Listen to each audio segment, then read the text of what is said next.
Freddie স্যারের মৃত্যুর আগে কি কথা বললেন নিজের মুখে, সেটা সবাই শোনো। मैं दिनेश पंडित, आप सबका चहेता कलाकार, सीआईडी सीरियल का फ्रेडी। मैंने इस सीरियल के माध्यम से आप लोगों को हंसाया, रुलाया, इंटरटेनमेंट किया।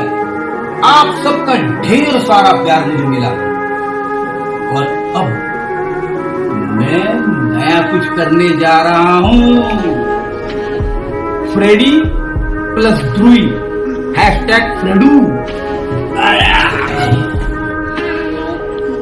ध्रुवी, हम दोनों आप लोगों को एंटरटेनमेंट करने की कोशिश करेंगे और इसमें हमारा साथ देगी हमारी छोटी सी फैमिली। আমাদের সকলকে ছেড়ে চলে গেলেন সিআইডি সিরিয়াল খ্যাত আমাদের সবার প্রিয় ফ্রেডরিক্স অর্থাৎ দীনেশ ফাদনিস। গত 5ই ডিসেম্বর মুম্বাইয়ের একটি হাসপাতালে মাল্টি অর্গান ফেলিওর এবং লিভার ড্যামেজের কারণে তিনি শেষ নিঃশ্বাস ত্যাগ করেন। মৃত্যুকালে তার বয়স হয়েছিল 57 বছর। প্রিয় ফ্রেডরিক্সের মৃত্যুতে কেঁদে কেঁদে কী বললেন এসবি প্রদ্যুমান।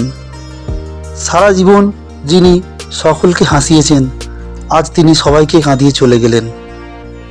শেষবারের জন্য ফ্রেডিকে দেখতে আসেন সিআইডির টিমরা। শেষবারের জন্য ফ্রেডিকে দেখতে এসে অঝরে কাঁদেন এসিপি প্রদ্যুমান। 57 বছর বয়সে পৃথিবী ছেড়ে চলে গেলেন ফ্রেডরিক্স। টানা 20 বছর টেলিভিশনে মানুষকে এন্টারটেন করেছেন যিনি, তিনি আজ আর নেই, ভাবতেই মন দুঃখী হয়ে যায়। যে মানুষটা সিআইডি টিমের সবাইকে হাসিয়েছেন, তিনি আজ আমাদের ছেড়ে চলে গেলেন।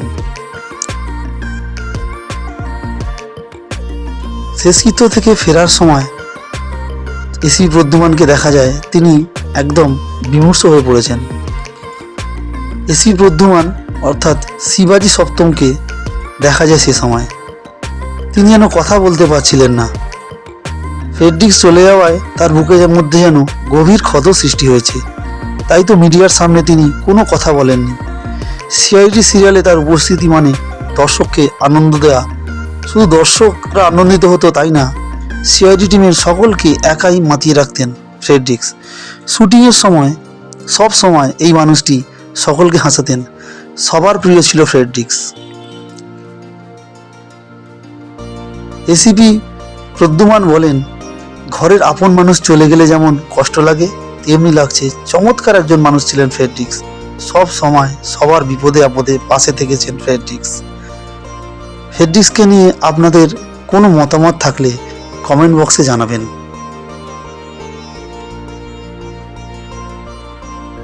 নমস্কার।